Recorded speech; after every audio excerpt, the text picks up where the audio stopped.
Welcome all to the Monday, March 16th meeting of the Easton Planning and Zoning Board. As you can tell, this is a remote meeting. The meeting may be broadcast live and recorded on ECAT. To use Zoom, you'll need to use the link on the agenda or download the Zoom application. You'll need the webinar ID to join by phone only. While conducting remote meetings, we'll endeavor to keep meeting operations as close to standard procedures as possible. However, use of the remote platform will necessitate some additional protocols. Number one, while the board members and commissioners and applicants will be on video and audio invited to speak by the chair, public participants joining by Zoom will be muted with no video feed from them. Public lines will be muted throughout the meeting to allow the board to conduct business and to eliminate background noise. Number two, for general meetings, not hearings, and only for items under which the chair solicits public comment, members of the public participating in the Zoom meeting may submit a written question via text chat, provided they include their full name and address for the public record. Members of the public viewing the meeting on ECAT may also submit questions in writing via email to dped@easton.ma.us.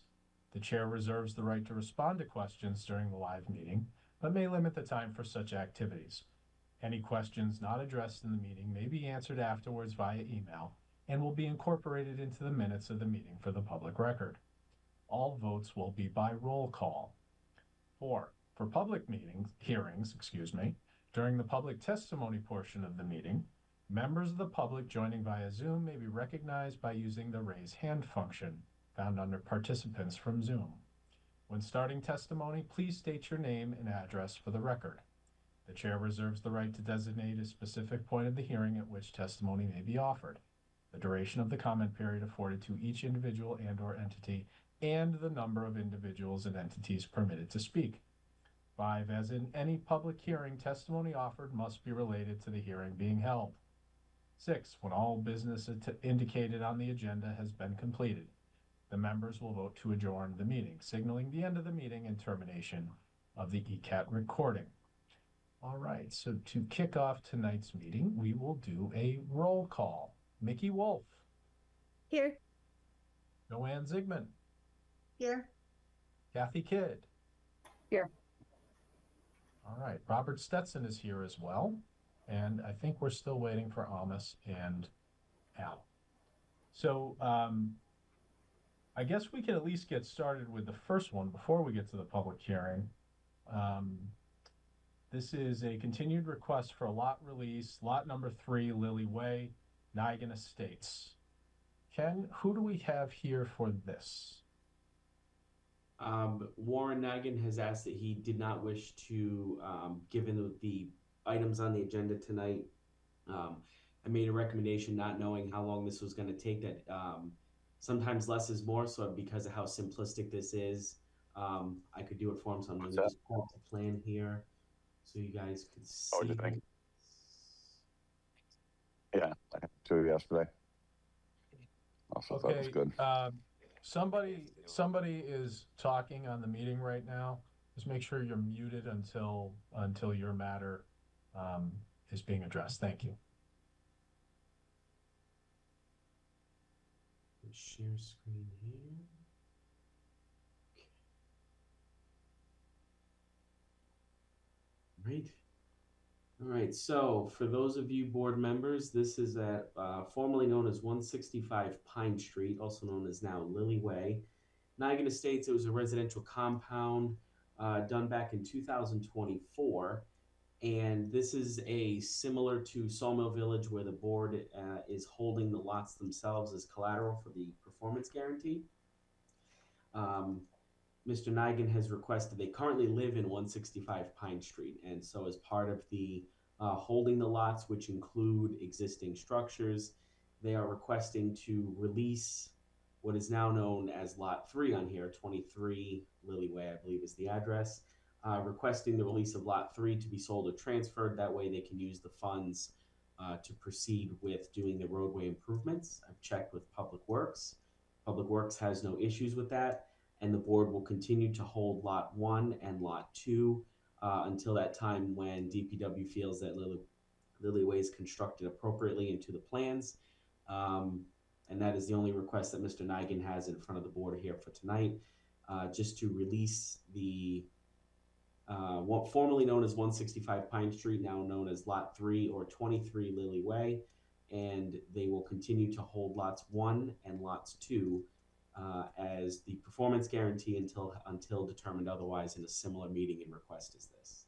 Thank you. Thank you, Ken. Board members, any questions or comments?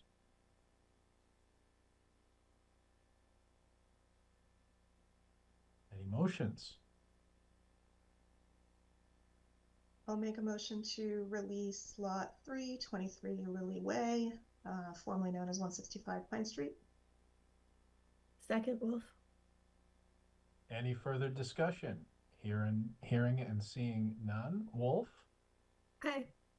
Zygmunt? Aye. Kidd? Aye. Ken, has anyone else joined us, Amos or Alan? Alan is on his way. He's getting promoted to panelist as we speak. He's just popping in now. Okay, we'll just hold off for one moment here.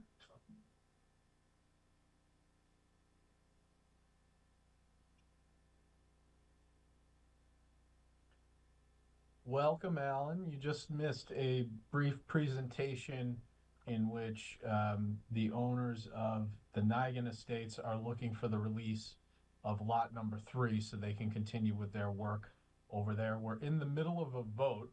Before I myself voted, I wanted to give you the opportunity to vote. There is a motion pending to release the lot. Oh, yes, I did read up on that. So yeah, yes, that would be fine. I would vote for that. Excellent. Stetson's a yes as well. Okay. Thank you, Ken. All right. Next up is the continued public hearing for the zoning bylaw amendments. This is the citizens petition for adding special residential regulations for the development of child care centers in residential districts and a new subsection for abutter notification and public input for site plan review of exempt uses. Ken, this is identified as a continued public hearing. Is that because we opened it at the last meeting only? Okay, so we already read this in. Right. Okay, all right, very good. So then who do we have to present, Ken?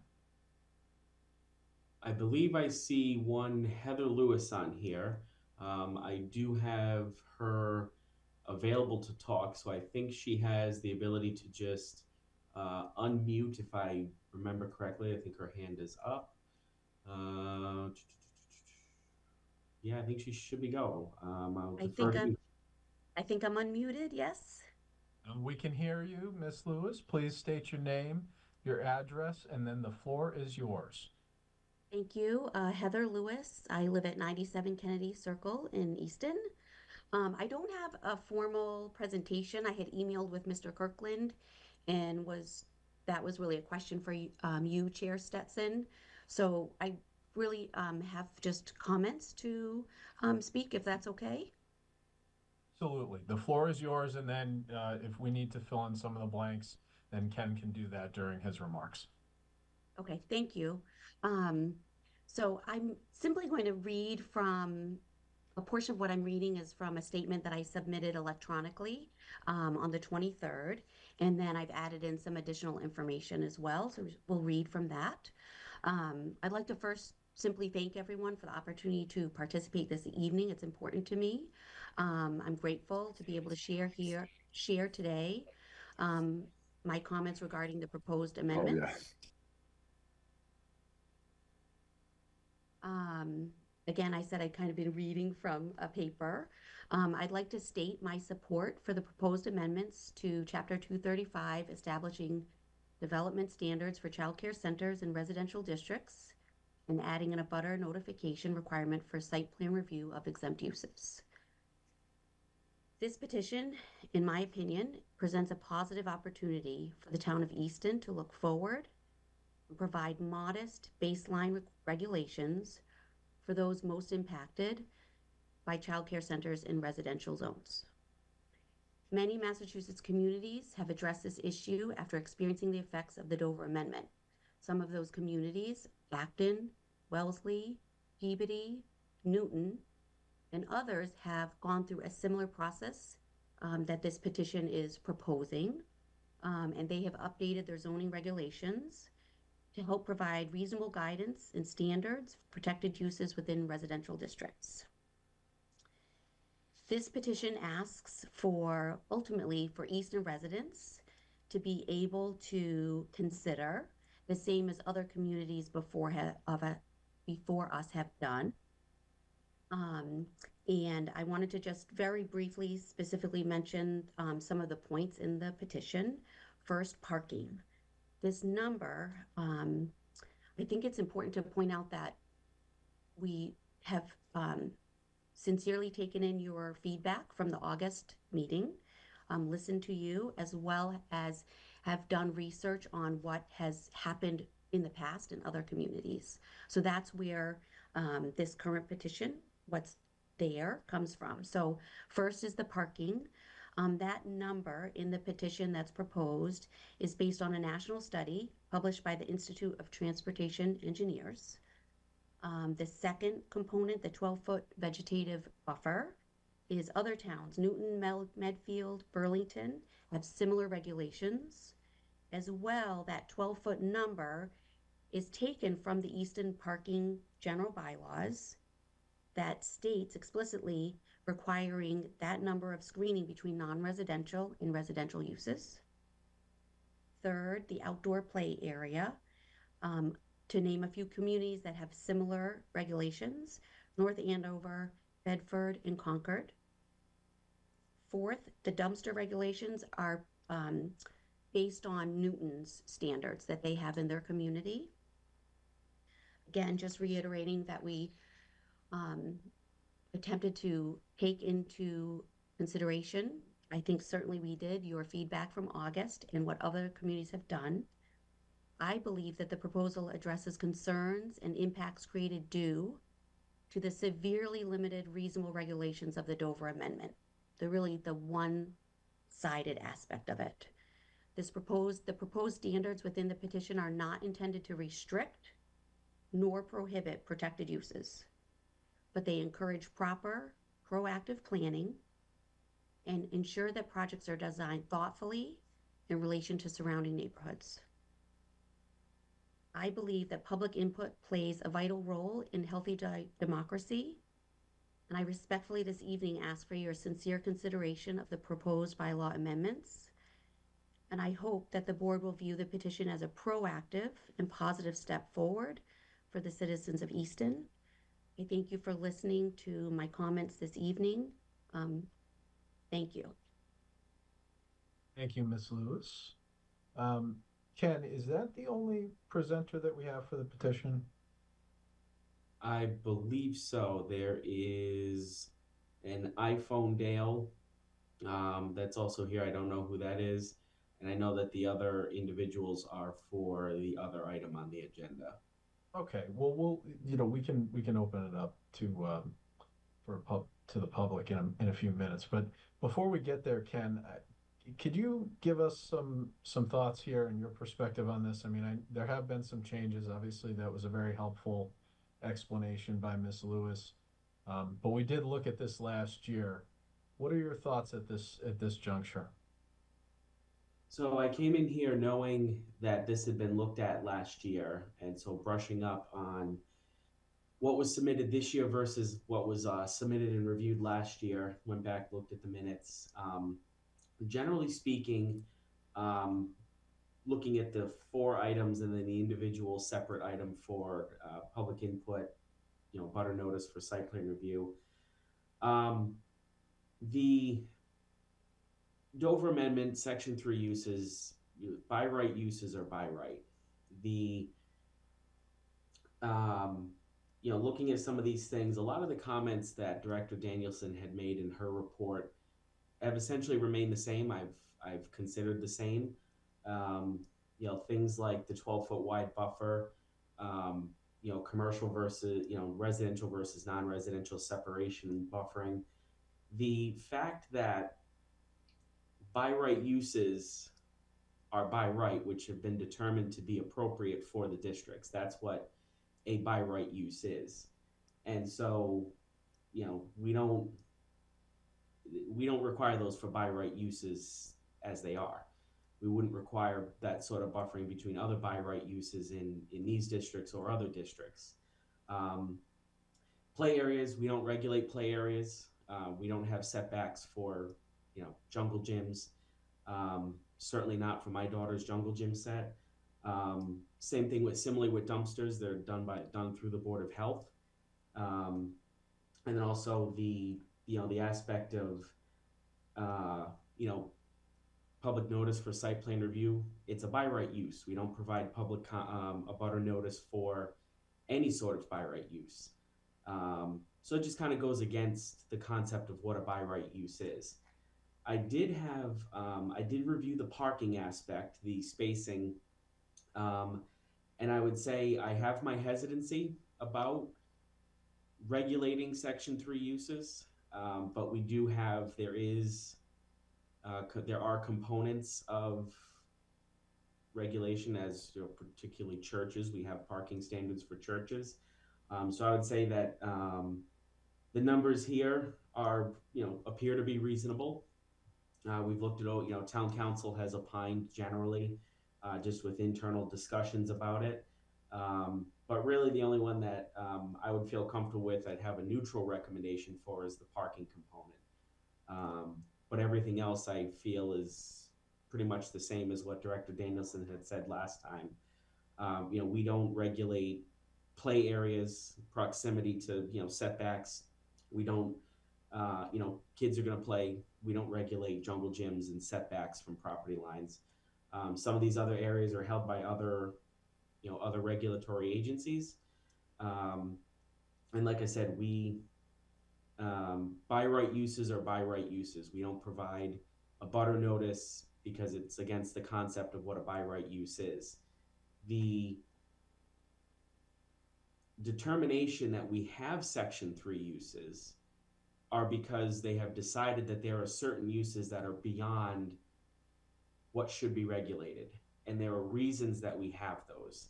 There are certain uses that have been determined at the state level to be by right because of the service they provide, or that the use itself goes beyond what can be left to local approval authority.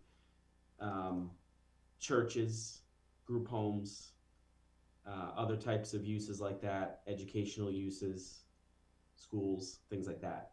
So I'd say on the whole, I would say that the parking, I would give a neutral recommendation. Again, being very cautious of Section 3 uses and why we have them, and what they mean, but also doing just following the similar findings that Director Danielson had made. I pretty much incorporate those as well as last time, and a negative recommendation on all the others. But I find that the parking, I'd say a neutral recommendation, given that we have other areas where we regulate parking for Section 3 uses, but everything else I find is we don't regulate playgrounds and jungle gyms. Thank you, Ken. That almost exactly meets with what I have been thinking about this, even dating back to last year.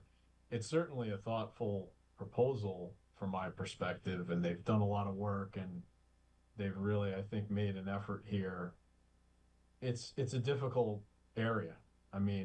We know how the Dover Amendment is treated in the Massachusetts courts, and this falls right within it. This is the heartland. And so I've always been very cautious when it comes to Dover. There's one area, solar, which we've talked a lot about over the last couple of years, in which Dover is a little bit lighter and softer around the edges, and it gives us a little bit more flexibility. But here, this is the heartland, and I tend to agree with you. I don't really think it makes sense for us to wade into this into this area on a few different levels. I mean, not just the legal issues, but it is childcare. It is something that's a necessity for the people of Easton.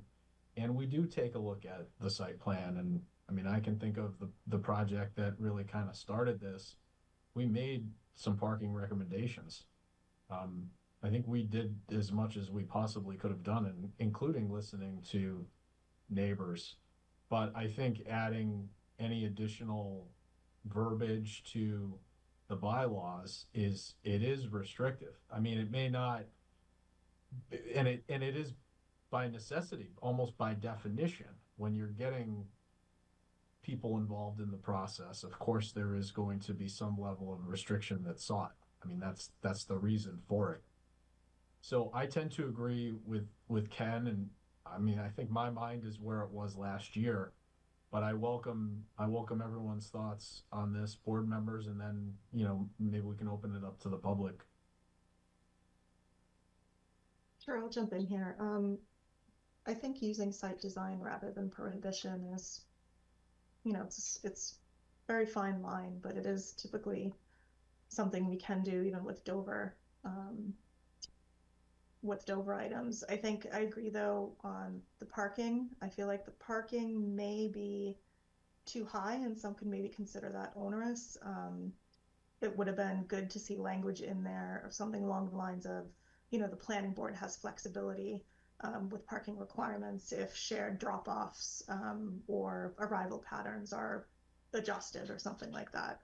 And I'm also a little bit concerned about the buffer requirement as well, too. It might be an issue with non-conforming lots, or it might make some residential homes essentially ineligible to meet that requirement, depending on lot size and whatnot. Again, I would have liked to have seen some flexibility or a line in there that would say something like, where feasible is determined by the planning board.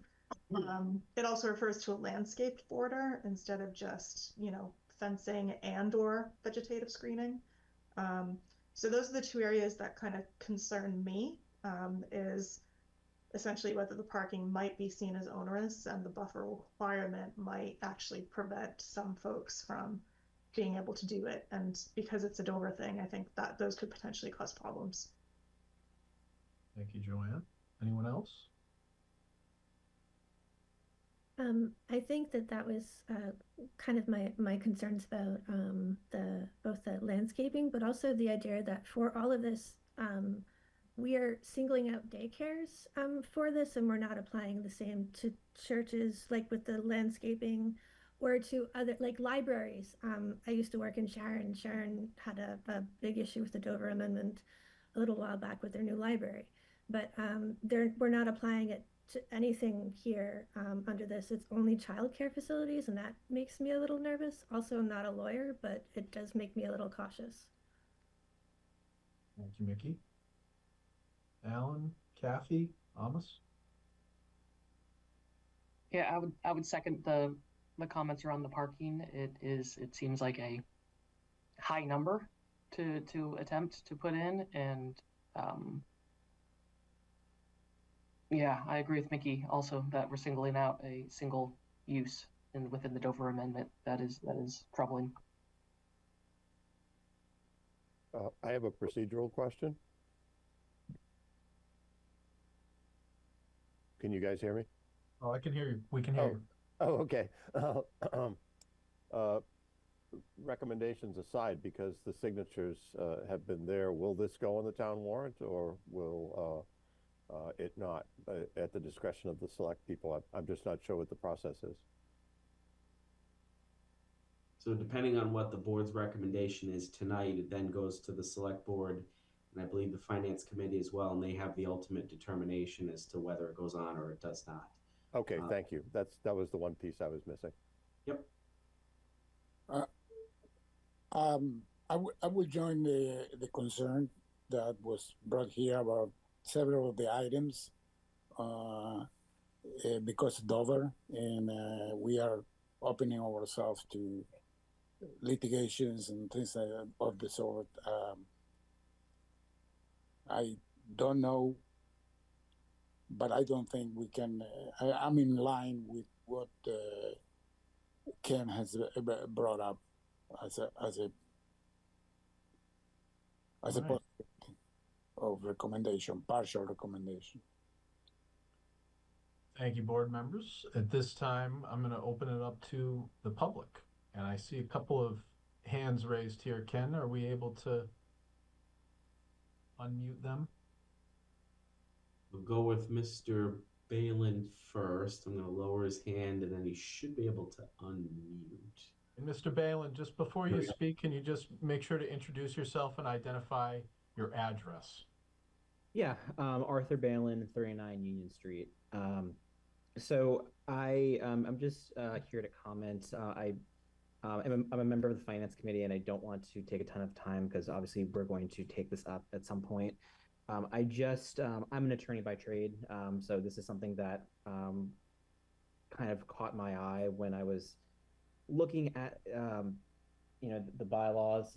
I do want to kind of echo what has already been said. I think regardless of the merits and the background of how we kind of got here, I think it's important for any town committee to consider the possibility of litigation for all of the bylaws.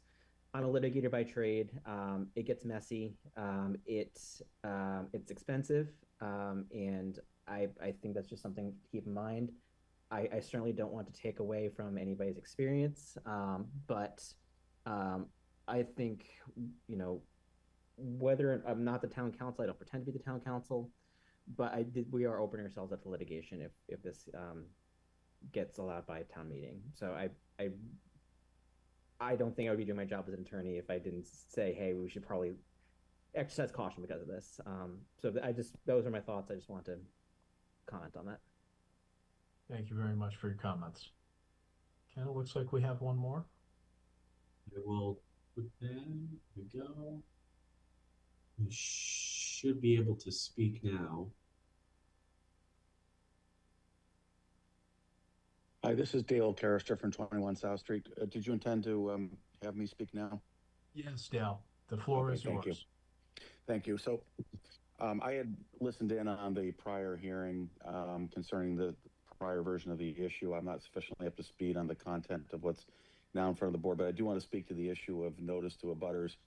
And I feel very strongly that there's a significant benefit to requiring notice in something like this, as I think is exemplified by the situation that caught the neighborhood off guard. And I think there's a huge benefit to the town and the integrity of the process for folks having notice and at least an opportunity to be heard. So I certainly advocate, at the very least, that component of the proposal that would require notice to abutters. And again, I think it's sort of a minimal cost, but I think a huge benefit in terms of increasing the integrity of the process and how people feel about it. Thank you. Thank you, Dale.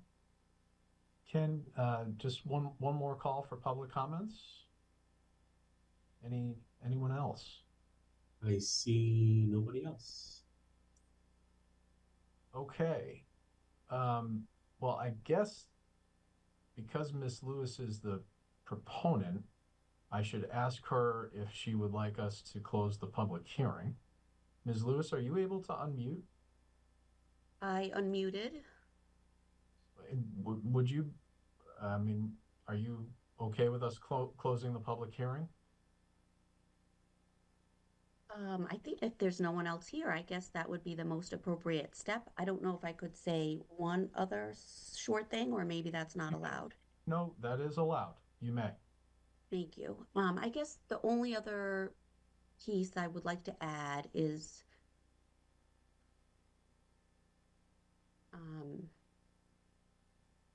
other towns have gone through this process, and I understand the concern and fear about litigation. I have learned a great deal about the Dover Amendment. Certainly not an expert, but have learned a great deal. And I would just like to point out that other towns have gone through a similar process. These bylaws that we have suggested that the author wrote, have passed other town meetings, have gone forward to the state, have made it through the process of the Attorney General looking at them. So I guess I'm being respectful of what I'm hearing and just wanted to point that out that other towns are utilizing these, and they are working for their town, and they were approved through that, the additional steps that if it were to go to town meeting, if it were to pass town meeting, there is still an additional component to see if it truly is allowed by law. So thank you for letting me add in that last piece. And then you can tell me, I think if there are no other people who are here with hands raised, you can let me know what I need to do then about to kind of end the public hearing, I guess. Or you tell me. We thank you. At this point, I will accept a motion to close the public hearing. Motion to close the public hearing, Wolf. Second, Kidd. Any further discussion? Hearing and seeing none. Wolf? Aye. Kidd? Aye. Weeks? Aye. Kedem? Aye. Zygmunt? Aye. And Stetson's an aye as well. Okay, so I think with this one, Ken, is it fair to say we have to take, or maybe I should ask Suzanne, do we have to take them up one at a time? Ken should answer. Ken? I believe you could. I will share screen. Let me share screen this.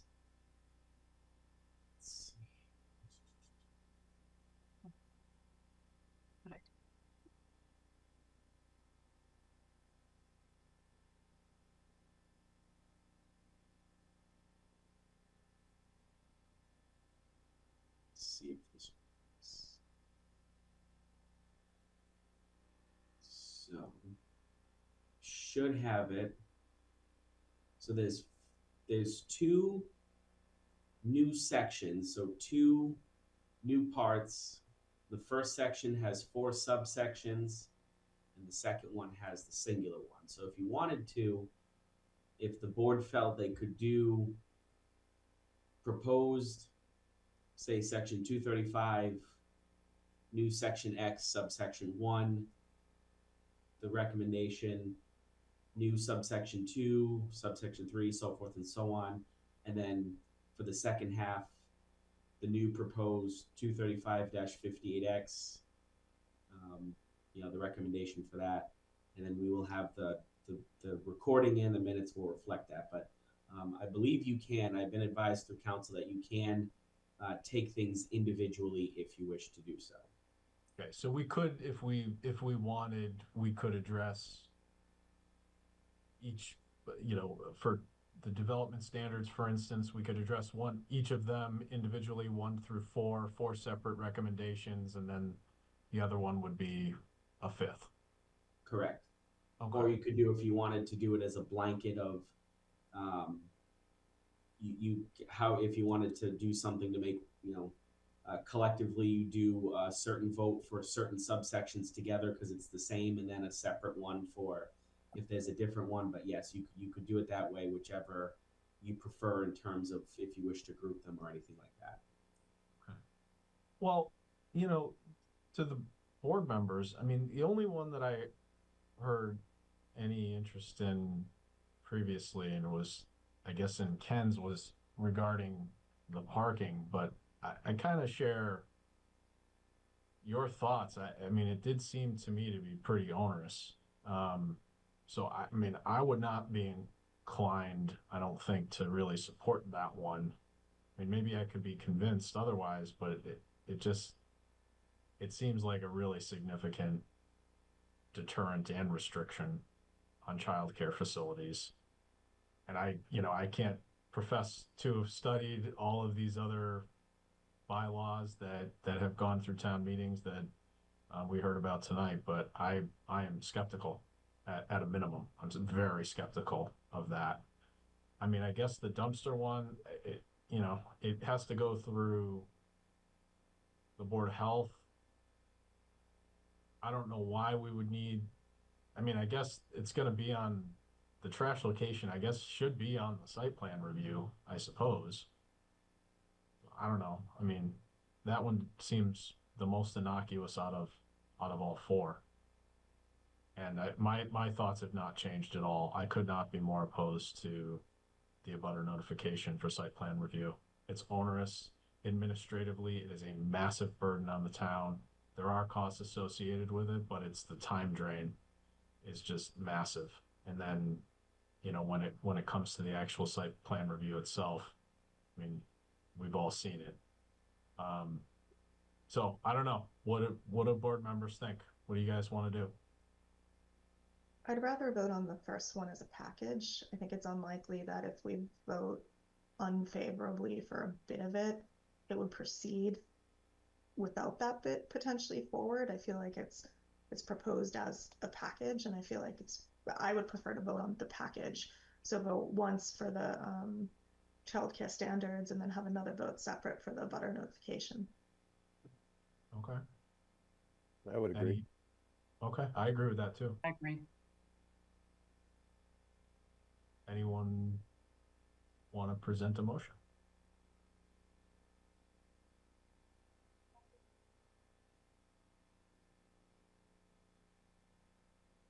Motion not to recommend 235-XX development standards for childcare centers in residential districts, including items 1 through 4. Adam, second. Any further discussion? Hearing and seeing none. Weeks. Aye. Kedem. Aye. Ziegman. Aye. Kidd. Aye. Wolf. Aye. Stetson's an aye as well. How about on the second one? I'll do the same thing. Motion not to recommend a proposed amendment to add new subsection 235-58, abutter notification and public input for site plan review.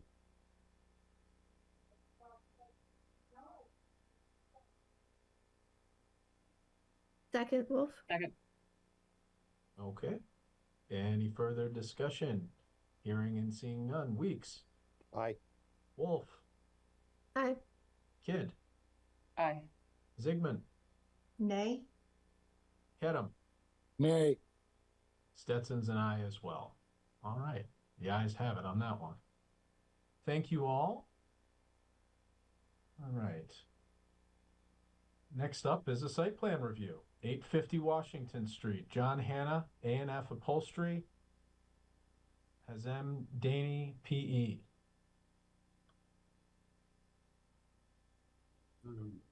Just pull this up here. I have actually been working with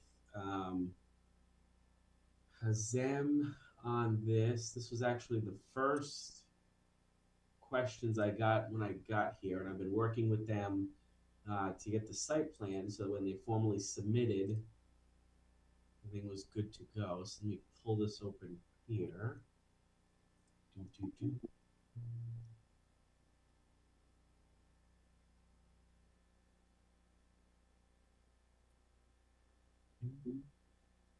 You guys should be seeing that, correct? Not yet. Yeah, it says you started screen sharing, but it hasn't come up quite yet. Oh.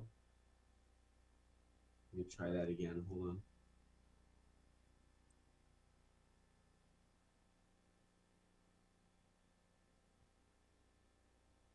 How about now? Not yet.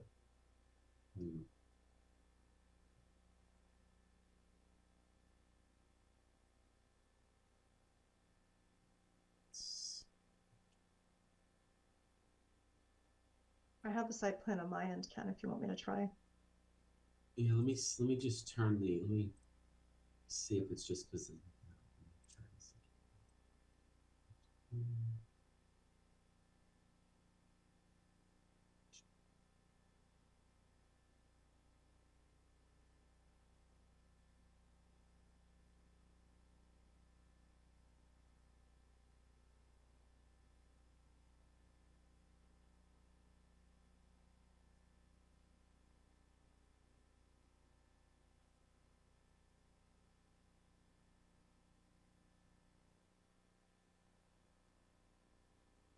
Got it.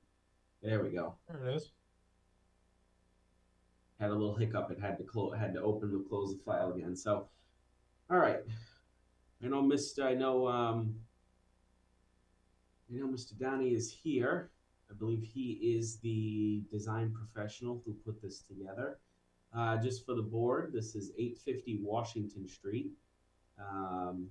This is in the business district. I believe it is currently a residential unit. It is getting changed, converted over to a business. The site plan that we have here, we have 3 parking spaces, which meets the requirement for the square footage of the general services establishment, which is an upholstery shop is specifically referred to that in that definition use. And so the parking spaces are on there that you can see. And there is a dumpster pad with enclosure, which is always one of my things that I've been looking into, even from my past. And let's see here. Is he still, Hazem, are you still there? I think he had to come in and out. No, go ahead, Hazem. You should be all set to unmute. I know he's here. I see him on the list. Yeah. Hazem, there you go. Go for it. I was having audio issues, I think.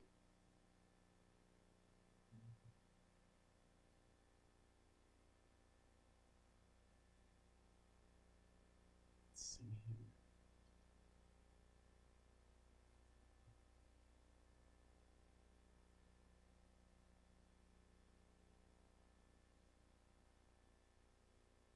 Hazem, try to unmute yourself again.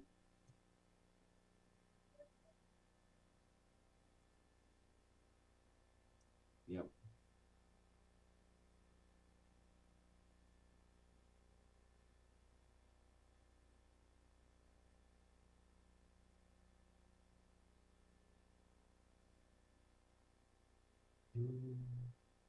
I know John Hanna is the applicant, but I figured since Hazem drew this and we have been going back and forth on the discussion, I'll let Hazem do his presentation. But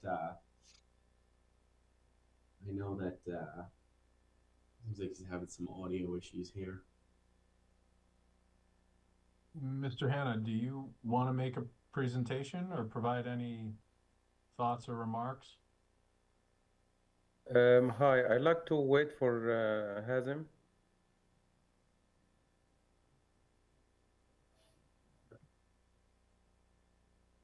Let's try this again. I think he's trying to sign back in. Good evening. There we go. Okay, sorry about that. I had some trouble.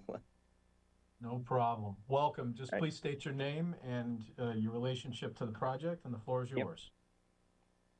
Good evening. My name is Hazem Dani. I'm a registered civil engineer, and I prepared the site plans for this application for Mr. Hanna, who owns the upholstery shop named ANF Upholstery. And we're here before the planning board looking for site plan endorsement or approval to convert the existing single-family dwelling consisting of 1,391 square feet into an upholstery shop. We had accommodated, on the site plan, we have accommodated 3 parking spaces, which is in accordance with the zoning bylaw. We are also proposing a dumpster pad towards the east south corner of the lot. It's going to be located on existing lawn. There's no tree clearing required to accommodate the project, and there's no change to the building footprint. And this site consists of 23,000 square feet approximately, and it's a pre-existing non-conforming lot, and there's also pre-existing non-conforming dimensions to the existing structure, and the proposed site plan will not increase any non-conformity. And the proposed use is also allowed by right since we're located in the business district. Okay, thank you. So just to be clear, Hazem, there's really the only two things that you've done here are add 3 parking spaces in front of the building and a concrete dumpster pad. All the remaining site plan is going to remain. That is correct, yes. Okay. All right. Thank you. Ken? No, just as I had mentioned, this was actually one of my first public inquiries when I started here. And so we had to kind of massage some details, John and I, and then when Hazem got involved, got all this on here. But this is, we see a lot of these along 138 here. Businesses that exist in predominantly residential structures. But really, there's very minimal change to this. Again, as he had presented, there's no external changes in terms of enlargements of any structures. There's no real, an upholstery shop specifically called out. There were some comments about dyes and things, but Hazem has confirmed that won't be on site. It's also just getting brought in and put together. That was one of the comments that was in Permitize. We've been having issues with Permitize, so some of the comments had to go through emails and whatnot. I've been having access issues. But really, I think it's a perfect summarization. There's no clearing. It's an existing site now, and there's a lot of these along Washington Street and 138 in general. But I believe, like I said, all we would need is we create a signature panel on here, and I would sign it on your behalf if endorsement was voted for. But this is actually fairly modest proposal as in terms of site plans go. Yeah, I mean, to the point where it's sort of odd that you would have an above ground pool at an upholstery shop, but to each his own. It can get hot in there, I suppose. So board members, any comments or questions? Yeah, is there going to be any signage, either freestanding or on the building itself? There will likely be signs, Mr. Chair, if I may. Oh, yes, please. Yeah. Yes, there will likely be signage. We will submit a sign permit with the building department, but we will not propose anything that would need a special permit or special height or any variance that will be required. We'll comply with all of the requirements within the zoning bylaw. And what type of upholstery will be being done here? Will it be retail or business to business? If I may ask the applicant to answer that question, I believe he's on the call, Mr. Hanna. Oh, yes. It's basically it's reupholstery furniture. Furniture. Okay, thank you. You're welcome. And will people bring furniture there, or will this come from another source? Some people bring the furniture in, and sometimes I go to their house to do the furniture. I see. Okay, so we'll have a retail component.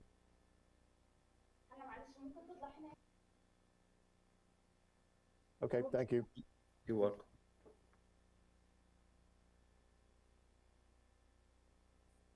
That's all I have. Thank you, Alan. Any other board members? The question about lighting, anything special about lighting, or nothing is proposed? Nothing is proposed at this time, but there will be like a floodlight on the existing building to light up the parking space or parking spaces in the front of the house. Just typical residential flood security lighting at this time. The business will not be open late in the evening.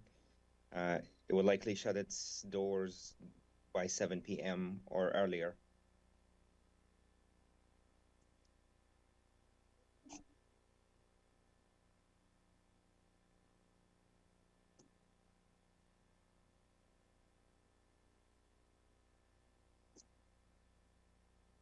Any other board members?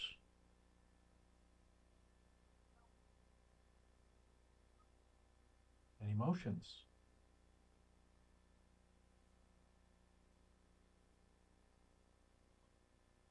Sure, I'll make a motion to approve 850 Washington Street. Yeah, then second.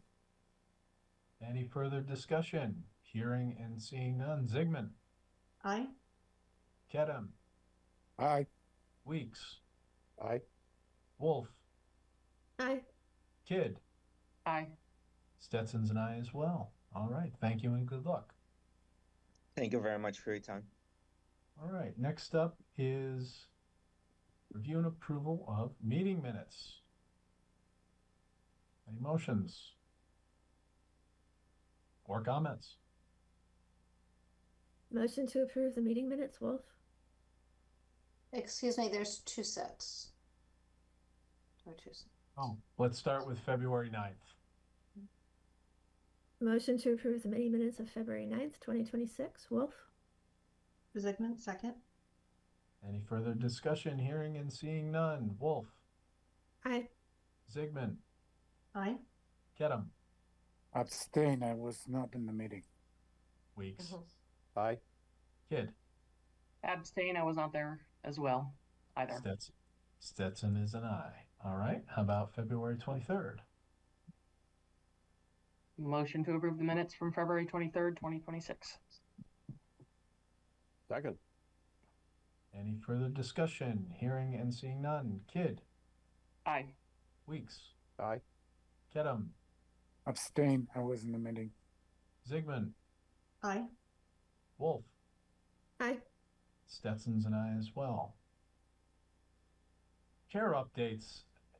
Nothing really again. I guess, Ken, at some point, Amos, thoughts, comments? Oh, I thought I saw you raising your hand. I was going to gladly hand over the baton for a chair update. At some point, Ken, I do really want to start working on, some kind of a proposal for the industrial park to take to the town, likely in the fall. And I think, we've done this work in the past. It's a considerable effort, but we really want to encourage public engagement.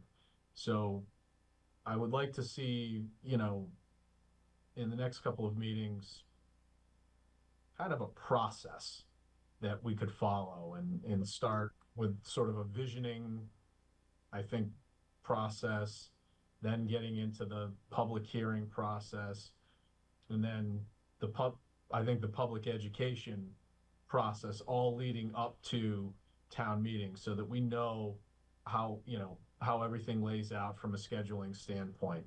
Does that sound like something that you could put together in the next couple of meetings, Ken? Yeah, do you have a particular proposal in mind, or more of just like a public awareness, education? I want a casino and an hotel there.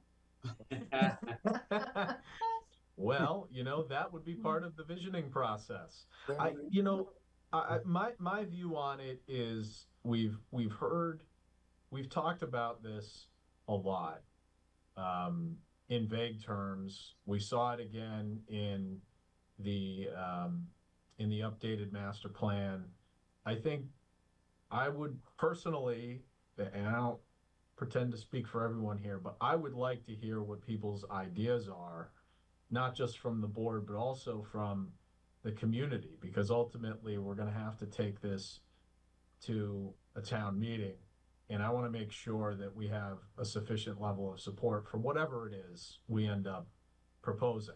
So I would propose a couple of visioning sessions, much in the way that we did for the MBTA Communities Act.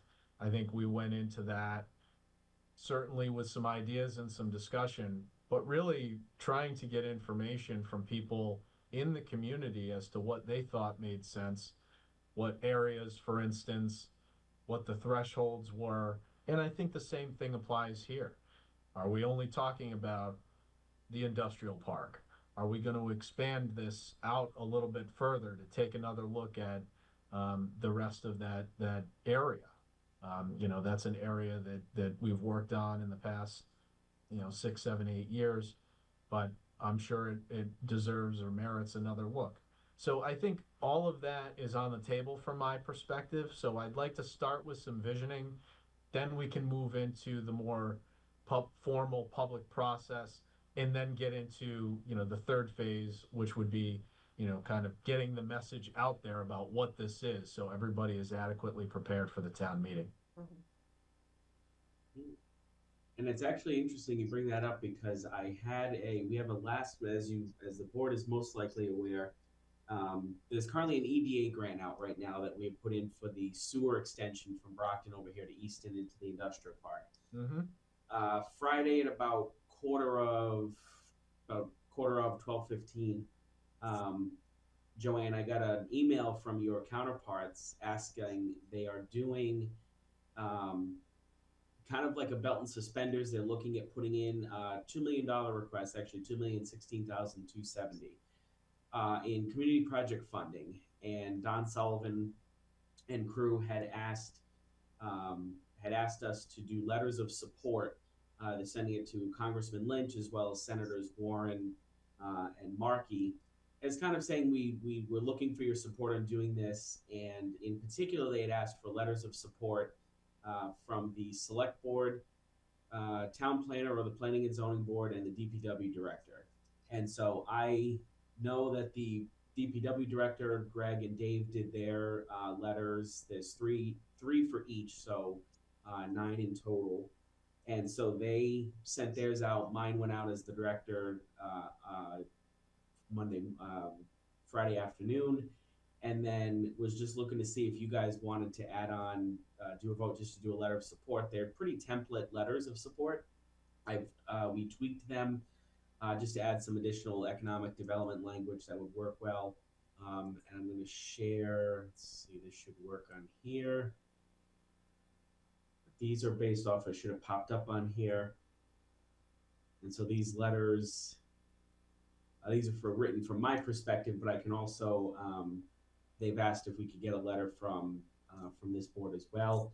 And so if you voted to do so, I would have these letters put from your perspectives, and we'd have those submitted. They do need those by the end of business tomorrow. So if the board wanted to add the agenda item to have the letters sent, I could have them done and get them out today. That way it'll be the final component of this. I believe OCPC is a little concerned. I think they've gotten some input from EDA, and this just recently came in that they were seeking funding projects from their constituent communities. And so this is kind of a last minute request that they had put in and getting these letters of support out. I mean, from what I've looked at here quickly, I mean, this looks exactly like what we've been talking about and what we've heard. I would certainly support this. So what do we have to do? We have to vote to put this item on the agenda now and then vote to support or not issuing the letter? Yeah, I figured just because it was a boards can always add items by a majority vote on an agenda item. For obvious reasons, boards try not to do that for obvious reasons, but they can. And I figured just to make it, instead of having to rush through and do a revised agenda, which may not be an issue, it'd be easier to do an agenda item. Plus it's not substantive to any proposal or a project or, anything like that in front of the board for a vote. Well, I certainly support it. Board members, any motions? Motion to add the item to the agenda. That's the first motion. Second. Any further discussion? Hearing and seeing none. Kedem. Aye. Weeks. Aye. Zingman. Aye. Kidd. Aye. Wolf. Aye. Stetson's an aye as well. Okay. Has everyone had a chance to, I was just kind of skimming through it as quickly as I could. Has everyone had a chance to review it at this point? No, I'm reading it now. Okay, great. I'll give everybody a minute, and if you need Ken to scroll down, just let him know. Yeah, with exactly what we discussed. Yeah, that's kind of how I felt. And what is this decision point that the state is going to make? Is there a vote coming up soon, Ken? I didn't get the whole background. Well, they we currently have a grant with the Economic Development Administration with Commerce. The OCPC is a little nervous about they've had some feedback, but it's very limited. And they wanted to kind of belt and suspenders in the event that there was an issue with the funding from the EDA perspective, there could be additional funding through congressional, I think they call it community project funding up here, but it's no congressionally delegated spending, like what I'm used to knowing it as. So it's really just making sure if the money doesn't come in from the EDA side, this is another avenue, another funding avenue. I see. Thank you.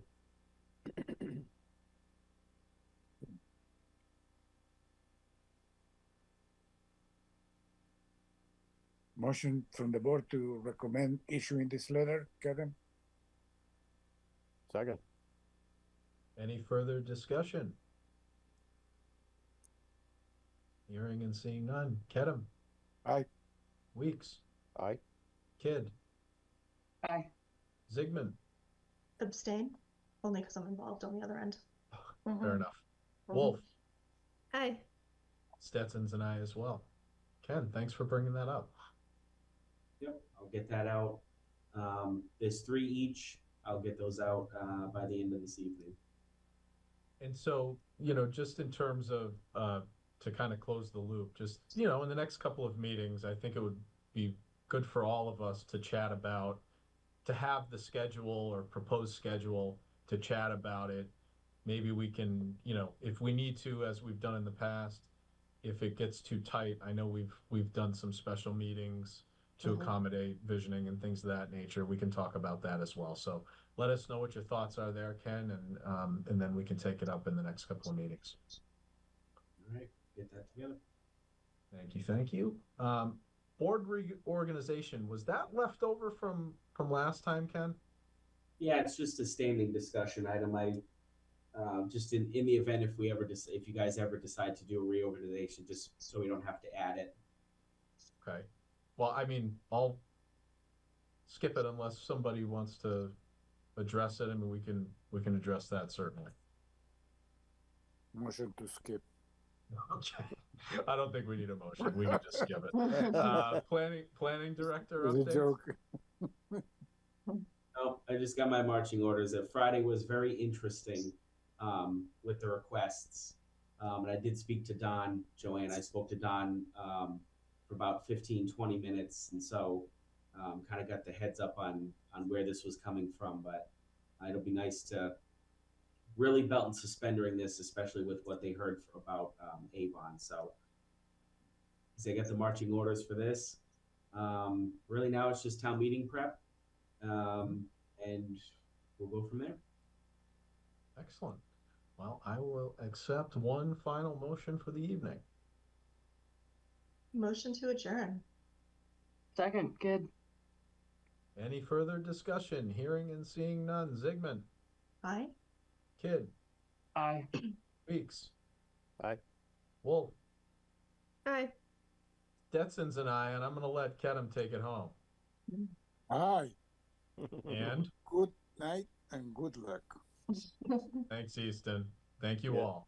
See you next time. Good night. Good night. Night.